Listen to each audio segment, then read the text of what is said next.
Hello, everyone, and welcome to another edition of The Family Speaks. My mission as a survivor and therapist and recovery coach for narcissistic abuse healing and transformation is to give a voice to the family. It's not just us who are impacted by narcissistic abuse. It is also our friends and family who love us and care about us and just really are only doing whatever they do and say to us out of love. So I am so excited to have my brother as my next guest here with me today, and his name is Chaize. Hi, brother. Hi. So Chaize is the youngest of us five siblings. He is the baby, which he hates being called that, but he is the youngest of five siblings. And Chaize, how old are you? 37. 37. And I'm 55. Did you know that?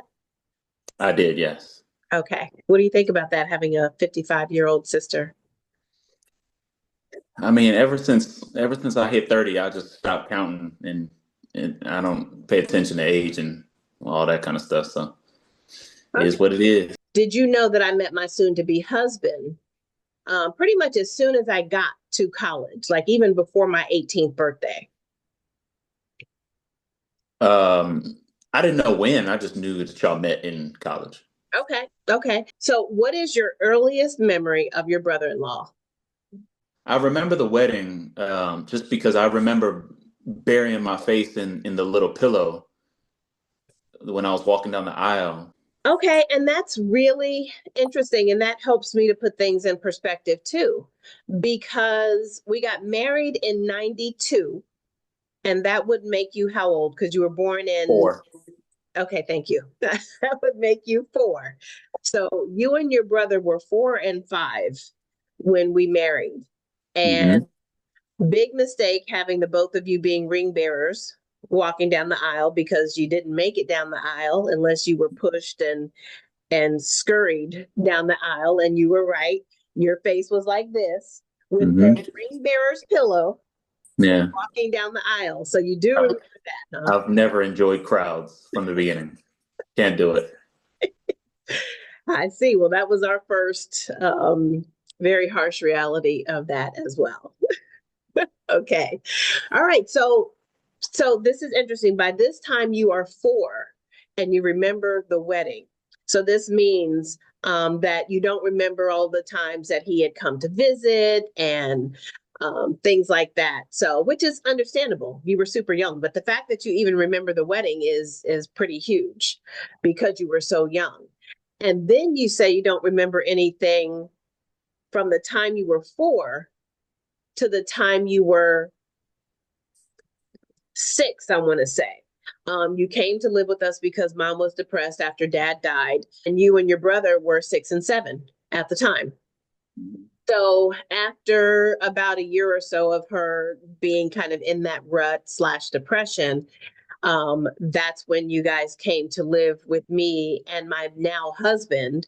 So there were plenty of times and interactions that you had with your brother-in-law, that with my ex, that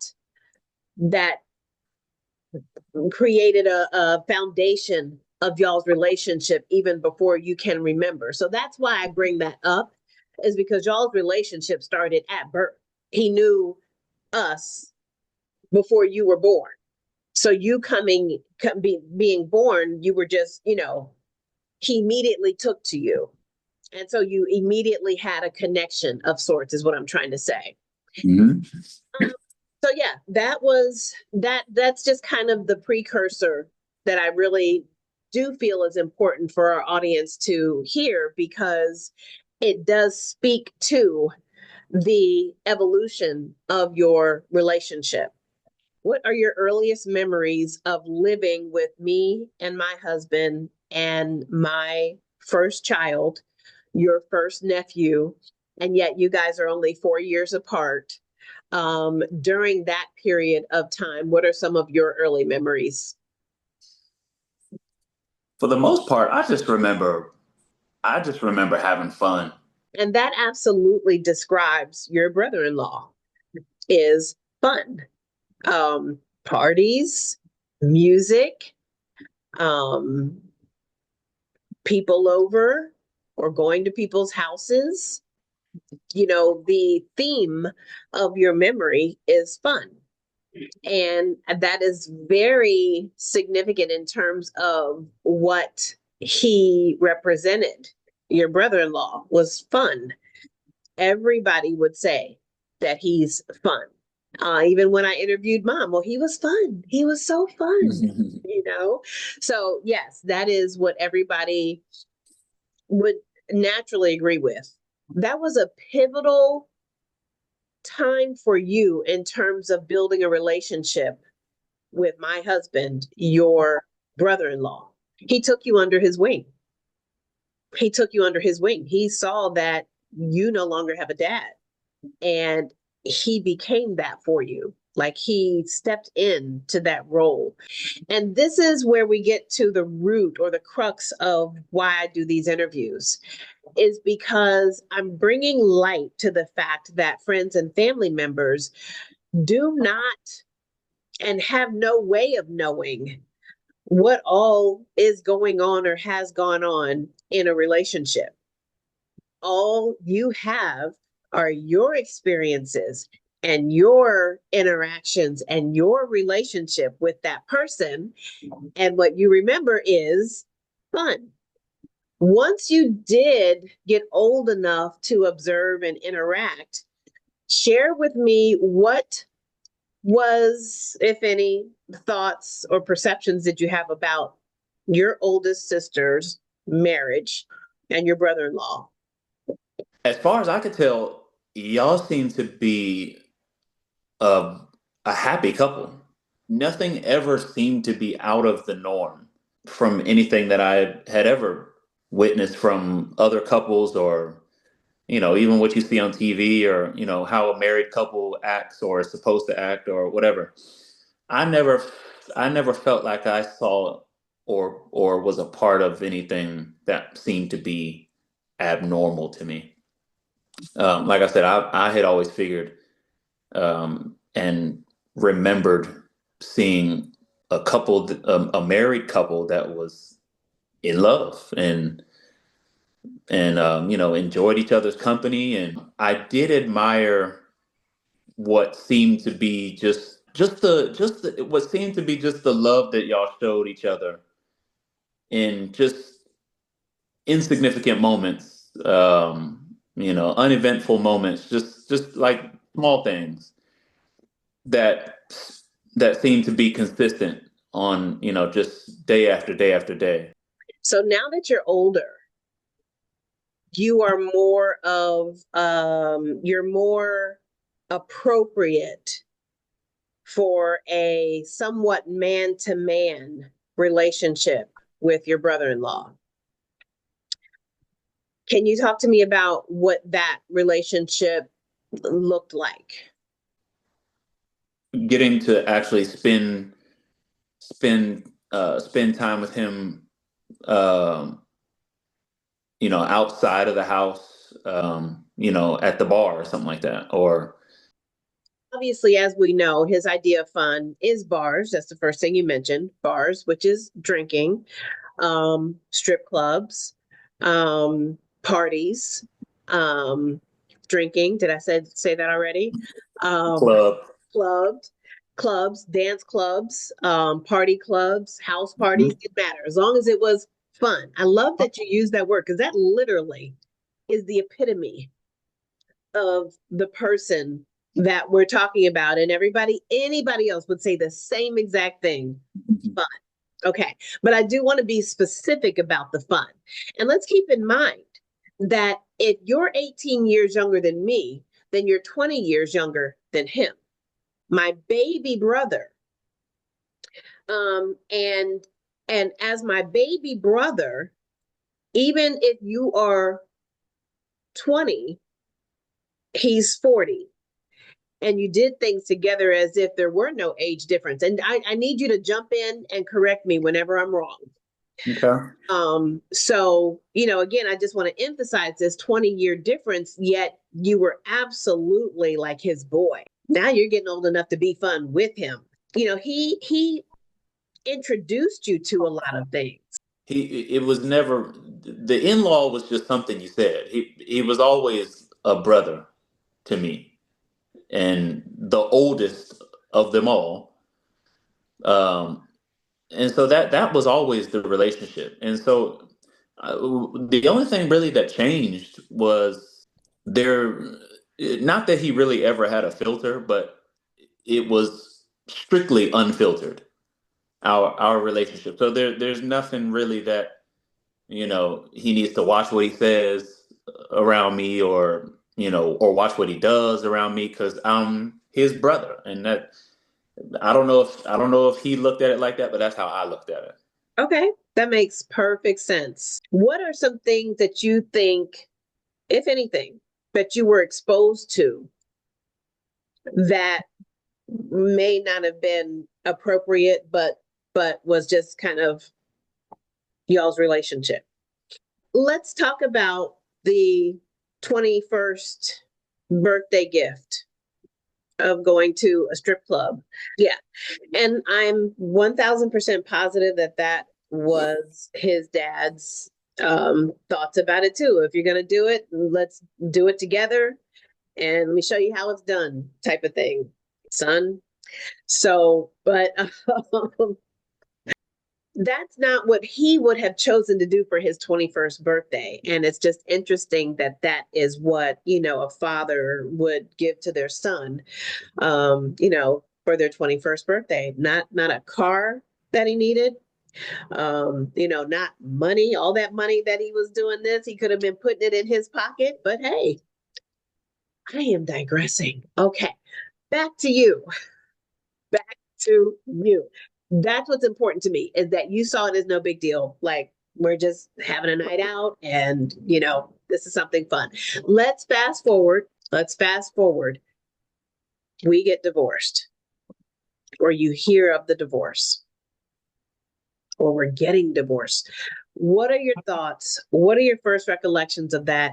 And how did you feel? So now we've talked about your entire life with your brother-in-law, my husband of 30 years, and now we're getting divorced. And here you are, having experienced nothing negative, no negative impact to you whatsoever. In fact, you saw a loving couple. We're getting divorced. What were your thoughts? I was just like, if they're happier apart, hey, then that's great. Okay. Did you have anything to base it off of? I mean, you obviously are the type who you don't need an explanation. You just, do what you got to do type of person.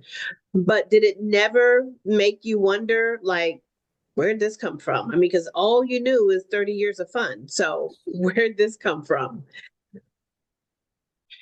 And but what was very important to you was that your brother-in-law come to your wedding. Yeah. And our sister, my younger sister, who is 6 years younger than me, and your older sister younger than me, it was livid. Very against it. Yes. Very And against she it. let me know personally. Yes. So talk to me about that.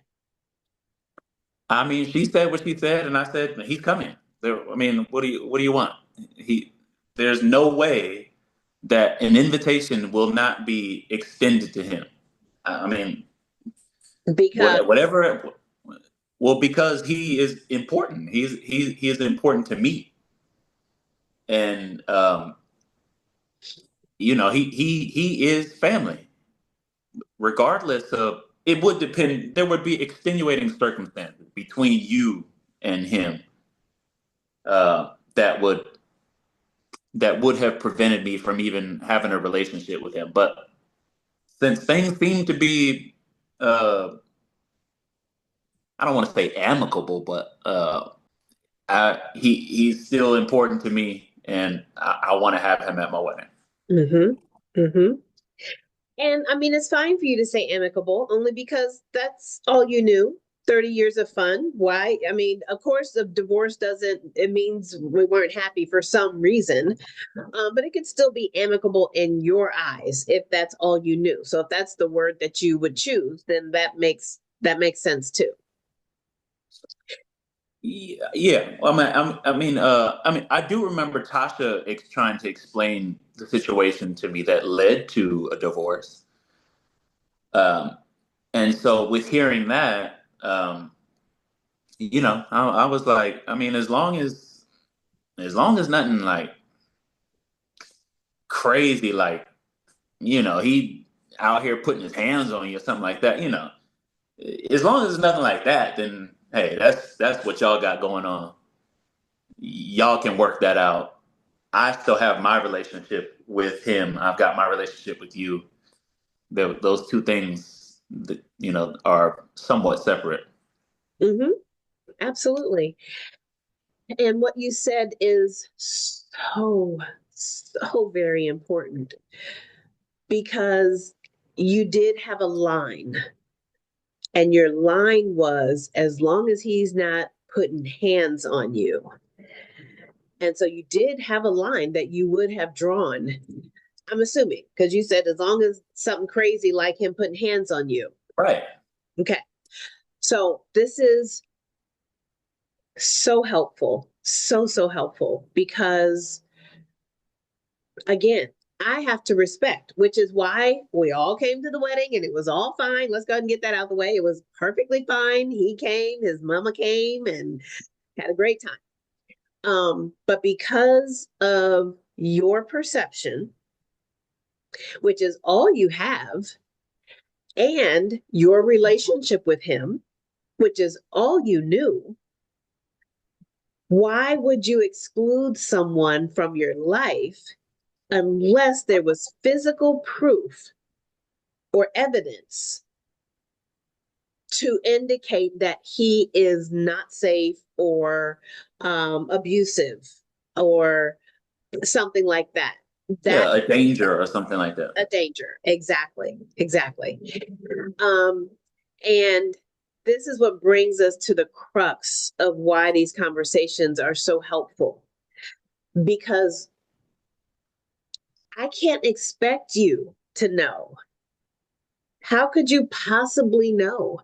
Especially when I grew up, because I grew up in my marriage. So I grew up being told, don't tell family your business. And when I did start telling family my business, being my sister, which is why she was so adamantly against it, because she had more information than you, but you were operating off of what you knew. And so there's no way I am going to be offended by that. And so still, you represent so many people who can't be blamed for number one, lack of information, for number two, seeing physical violence as the only form of abuse. And I'm not saying that to say that you don't believe verbal abuse is abuse. But what you said, as long as he's not putting hands on you, that's where you draw the line. And that is a very common line for people to draw. Why? Because you can see it. But you take the mixture of a secret or secrecy, things that are not divulged to you, and then on top of that, you have a great relationship with this person. What other decision or choice would you make? And so that's what is difficult for us as survivors of narcissistic abuse, is that it's not seen. And the truth of the matter is, I am now an advocate for victims and survivors of narcissistic abuse because I was married to a narcissist. How do you feel now knowing I was in a narcissistic abusive relationship for 30 years? Not all bad, but I experienced different forms of abuse, every form except for physical. How do you feel about that today? I would venture to say I'm indifferent. It's because I have a lack of of witnessing what you've gone through. So, I mean, I can only imagine. That's literally all I can do. Literally. Yeah. And on a very basic level, I'm happy if you're happy. So, if you're at a place in your life where you wake up and go to sleep every day and you're, excited about life and happy about life and how you're living, then that makes me happy about it. So, Okay. And what about him? I guess the same question, but as far as he is concerned. I mean, in terms of him, I feel like he's been the same person that he's always been, and I don't think he's ever changed who he is or was. Who he is today is, like I said, that's who he's always been. And so, I mean, if you didn't like him then, you ain't gonna like him now. Uh, and if you liked him then, you probably still like him now. So, am I surprised? Yes, I am surprised. In what way? It makes me think about something I told Annette, my wife, not a long time ago, but some time ago. I remember telling her all I've ever known in my life is healthy relationships. I've never known an unhealthy relationship. That's what I told her. I told her my mom and dad, they seem to be like a Cinderella type story. I mean, just madly in love, blah blah. My other sister and her husband known each other for who knows how many years, and now married for so many years, and they just got kids, and then you and your ex-husband, my brother-in-law, for 30 years, whatever it was, married, seemed to just be the people around in my life and my family just seem to be all in healthy relationships. And at least that's what I took from it. So yes, I would say I am surprised that it is where it is now. But you know what? I do want to say I've always felt like now in any marriage that was within my family, in terms of my siblings at least, well, and my mom, I wasn't like ignorant to the fact that you don't go through things, you don't go through unpleasant things, or just bad times. It was just that you're not supposed to show the negativity in your relationship to your children or your younger siblings or whatever. So I'm not supposed to see that the other stuff that y'all go through. Mm-hmm. That I just thought that was how you're supposed to go about it. You deal with that within your relationship on your own. You're not supposed to involve your kids or your younger brother, or I'm not supposed to know about that stuff. Right. And so that's also something that that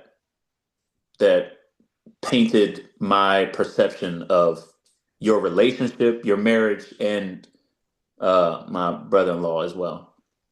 And that's a really good point. And the challenge with that is that's true and appropriate because it's personal. So that is true and appropriate. But the catch 22 is a misrepresentation, because now what you're saying is happy marriage ending in divorce. Yeah, of course, marriages go through things, and but if all you see is a happy marriage ending in divorce, and like you said, well, as long as the line wasn't crossed, which was putting hands on you, then hey, things happen, life happens. But what the quandary that it puts us in is come time for us to break the silence, it's a surprise, it's shocking, it's, well, must not have been that bad. And I'm generalizing, must not have been that bad, and at least he didn't hit you. And these are the very things that keep us from talking to anybody about it. But I bet you if I had come to you and said, Chaize, I know this is not appropriate for me to share with you, but I just need you to know that it may not be physical abuse, but it's this abuse, it's this abuse, it's this abuse. And I'm really having a hard time. So, for example, that's what your sister heard, right? If Hmm. you had heard that, now I'm not saying it would have made you, cancel his invitation to your wedding, but you at least would have more of the true description or experience as opposed to what we do so well, which is to mask it. I Now, agree. if I'm grown like now, then yeah, that's different. Would you have liked to have known? Had you come to me like you said, he's not putting his hands on me, but he's doing this, this, and this, and this. I'd probably be like, I mean, if you ain't happy, leave his ass. But even still, that's still my brother, and you're still my sister. Like your marriage literally has nothing to do with me. If it's not working for you, leave him. To me, and I get that there's other, there's other. It's not just that simple. It's not black and white like that. But had you come to me with that, that's what I would say. And And even still, he would have been invited to my wedding. I love that. That makes perfect sense. Very, very clear, makes sense. And it really, I think a lot of friends and family of someone like me in my position would say and feel the same thing. And yet, some people in my position would be offended because it's like, well, but don't you love me? Or don't I mean more to you than him? And think now, I don't feel that way because I understand just what you said, that our relationships are quite separate. And you having a relationship with him or not has nothing to do with me, no impact to me whatsoever. And if I'm not, if I'm not comfortable seeing him at your wedding, if I wasn't comfortable seeing him at your wedding, then I would have to sacrifice and not go to your wedding. But that is my choice. It's not what I want to do, but that Right. would be the choice that I would have to make, which is another area that people in my position go through is we're the ones ending up losing something, losing friendship, Yeah. losing family members. I would have lost seeing my brother get married. How fair or unfair, Well, I should say, is that? yes, I know. But now, had you given me an ultimatum like that, then you're coming to the wedding and he's not. I But see. that's not the case. As far as I know, you were fine with it, and so Well, and I wasn't fine with it, but I wasn't gonna make you responsible for my relationship, my marriage, my divorce. I wasn't going to make you responsible slash penalize you for that. and even if you had, I wouldn't have let you miss my wedding because of it. Like I said, if had you presented that to me, I would, and it's like it's me or him, well then it's you. Okay. Okay. That's good to know. That's good to know. And yet and still, and this is now in hindsight, but obviously I didn't give you that ultimatum. I would rather be the one to sacrifice than to make you sacrifice, meaning knowing how important that person is to you. This is your wedding. This is your special day. I'm going to take the L. I'm going to take the sacrifice so that you can have everybody at your wedding that you want to have. And that's typically what we do is we will sacrifice to not muddy the waters or not make things difficult or inconvenient for other people. And that's what makes us stay. Because you said, you ain't happy, just leave. That's what makes us stay. The kids, the this, the that, the other.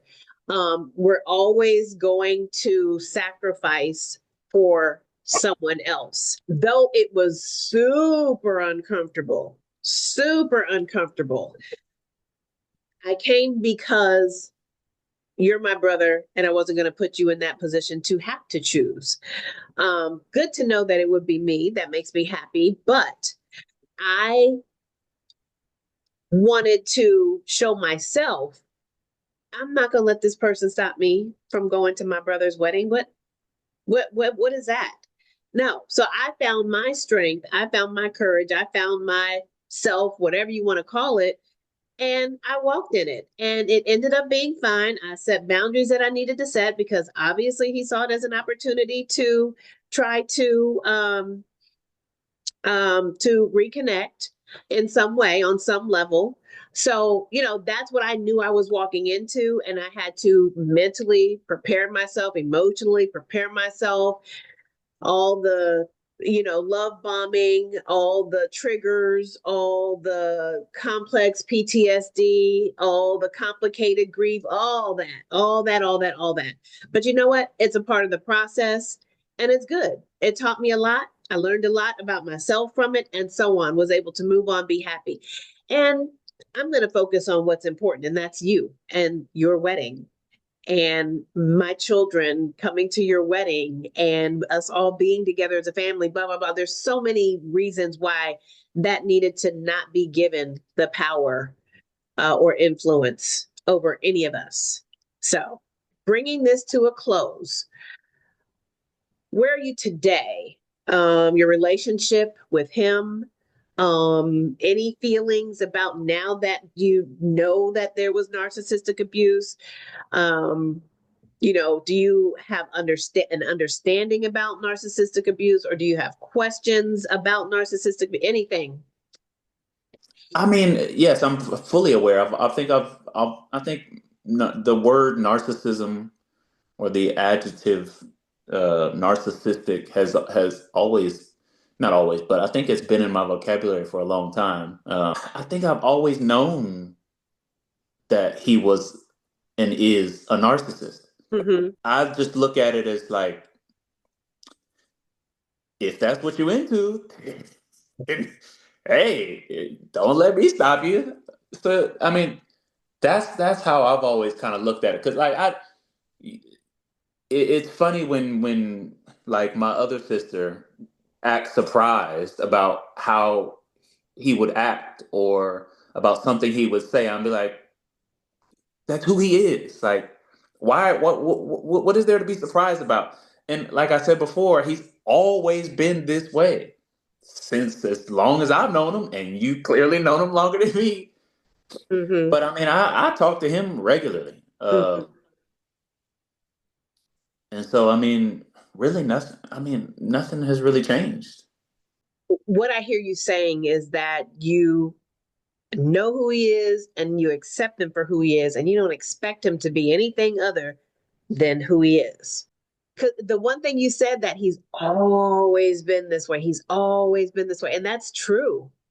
And so, I had on rose colored glasses, and I had, all these dreams and hopes and ideas. And I wasn't able to just sit with, or just what you just said, accept who he was showing me. When I see how I'm living today, it's so polar opposite. It just emphasizes to me that I morphed into who he wanted me to be. I morphed into who he was. And I really could not see that until I was no longer there. And now the way I live is so polar opposite. It's shocking. It's shocking that I was able to submit. I was very submissive for so long. But when we are willing to see without the rose colored glasses, we can make better choices. I don't regret 1 second of it. Like, I don't sit around wishing it had never happened. I don't regret it. I'm not angry about it. I'm not sad about it anymore. Question: Yeah. had y'all never had kids, do you think you would have ended it earlier? Yes. I tried to leave. I was like, just forget it. It's done. We're done. It's over. And he was like, you're not going anywhere because nobody is raising my child but me. He said, ain't no man going to raise my child but me. So we're going to work this out. You're not going anywhere. So I would have. I would have at that stage. I absolutely would have and did try. Yeah, but that's because of how you're feeling about dad. It had Oh. been a buildup. It had been a buildup. That 5 years of dating, a lot happens in 5 years, obviously. Mhm. And then things continued to happen. Part of it, normal stuff when you're young, partying and stuff, and just wild and crazy nights and stuff. So part of that is, typical stuff when you're young. But when you get married, you have a baby, don't you start maturing? And that never happened like to this day. Okay. I waited as long as I could for maturity to hit, and it never happened. He's always been this way, but I kept hoping, okay, we're going to get married and settle down. And there was no settling down anywhere in his makeup. It wasn't happening ever, but I held on to hope. So I finally gave up. Yeah, see, with me, I'm like, all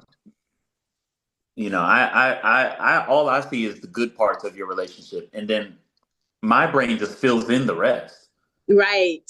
Right. So, and that all the even the filler that my brain fills up the time with, like the first 5 years all together. In my mind, I'm thinking, y'all, everything happy go lucky in them 5 years. Mm-hmm. Y'all enjoying your youth, and then you get married, then you have kids, and blah blah. Everything's all good.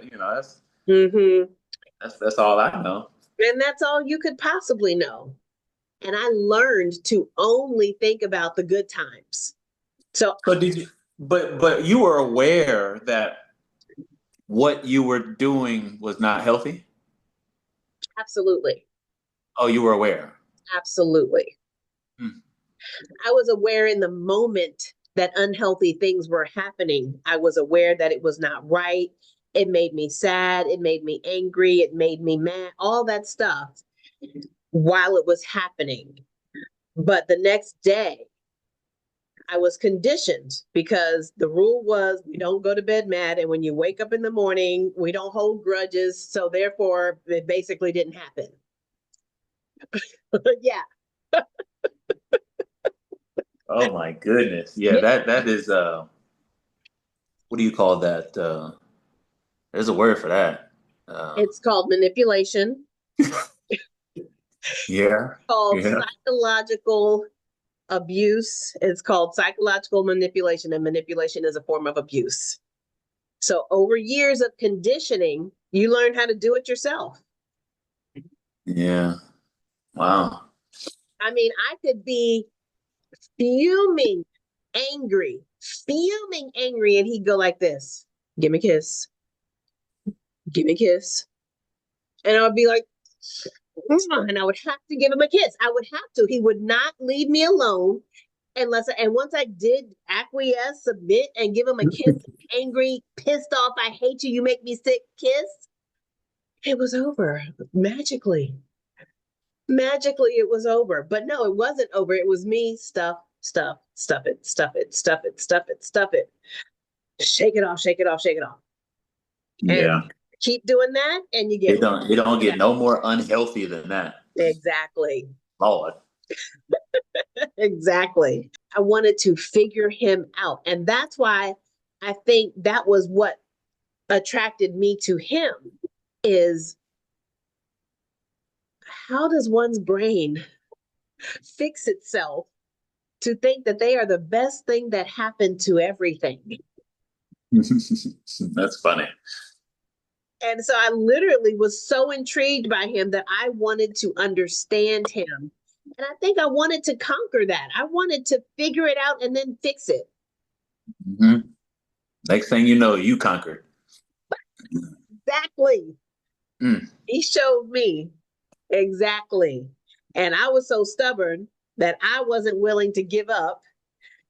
So that was a battle that I was not going to win. And had I really knew who I was in those 5 years before we got married, I would have said no to so many things.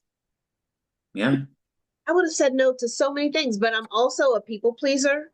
So that was my fault because he took that and ran with it. Oh, I need this, and this forever. Yeah. I'm like, Yeah. okay, because you are representing so many people, the majority of people who are surprised when the couple gets divorced. You are speaking for so many people. You had no idea. You just thought it was a normal, typical marriage. He was cool with you, fun, and why would you not continue to have a relationship with him just because we're divorced? And so, those two things, if it's not physical abuse, then what's the problem? If you're not happy, leave.